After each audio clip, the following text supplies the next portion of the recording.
সবাইকে অশেষ অশেষ ধন্যবাদ। আজকের এই শহীদদের রক্তের বিনিময়ে আমরা এই বিজয় পেয়েছি। তাই এই শহীদের রক্তে যাতে আমরা কেউ বেইমানি না করি সেই দিকে সবাই লক্ষ্য রাখবেন। আর আমাদের নির্বাচনের সময় ঘনিয়ে আসছে, ফেব্রুয়ারি মাসে নির্বাচন হবে। আপনারা এই নির্বাচনের জন্য সবাই প্রস্তুত হবেন।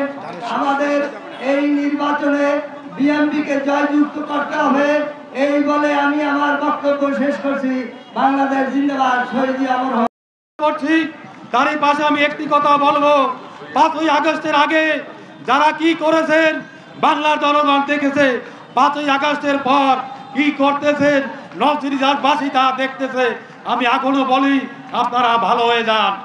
আরেকটি কথা, 5ই আগস্ট গণভবনের ঘটনা আপনারা অনেকে দেখেছেন মিডিয়ার মাধ্যমে। কিছু কিছু লোকজন লুটপাট করেছে, কিছু লোক শুকরিয়া নামাজ আদায় করেছে। আমাদের ভাইয়ের রক্তের বিনিময় আজকে এই 5ই আগস্ট তৈরি হয়েছে। এই ফেসিবাদী হাসিনা, আমরা এই ফেসিবাদী হাসিনাকে আমরা বাংলাদেশে আর দেখতে চাই না। আমাদের এখানে প্রধান অতিথি একদিন বলেছিলেন হাসিনা মুক্ত বাংলাদেশ চাই।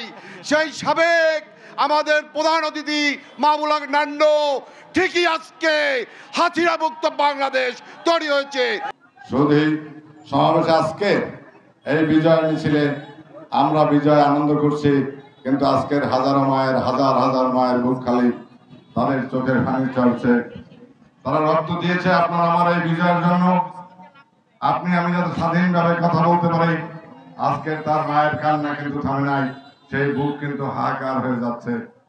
বাবা তার সন্তানকে হারিয়েছে, বোন তার ভাইকে হারিয়েছে। একটা ফ্যাসিস্ট হাসিনা সরকারকে উৎখাত করার জন্য তাদের এই রক্ত যেন বৃথা না যায়।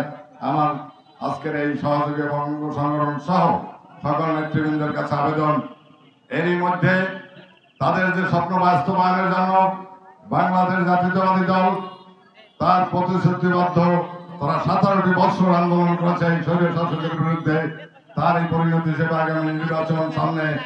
আমি চাই আমাদের প্রতিটি কর্মী যেন এক একটি নেতা হিসাবে তার এলাকায় মানুষের একটা কথা আমি বলি, আপনার রক্তচক্ষু কিন্তু বাহিরে ভয় পায়, হাসিনার রক্তচক্ষু কিন্তু বাহিরে ভয় পেয়েছে, কিন্তু নির্জনে কিন্তু ঘরের ভিতরে মানুষ ভয় পায় না। যখন একটা মানুষ ভোট দিতে যাবে সেই জায়গাটা কিন্তু আড়াল থাকবে। আপনার দুর্ব্যবহার কিন্তু সেদিন তার মনে পড়বে।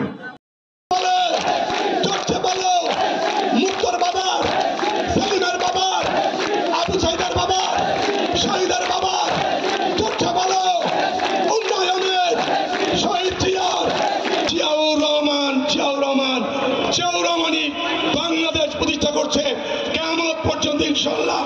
বাংলাদেশের মানুষের ঘরে ঘরে জিয়াউর রহমানের ছবি প্রতিচ্ছবি আমরা এঁকে দেবো। পারবেন না? দায়িত্ব নিতে হবে ছাত্র দলকে। স্বেচ্ছাসেবক বাংলাদেশের মধ্যে সবচেয়ে শক্তিশালী একটি ইউনিট এই নওশীবাসী।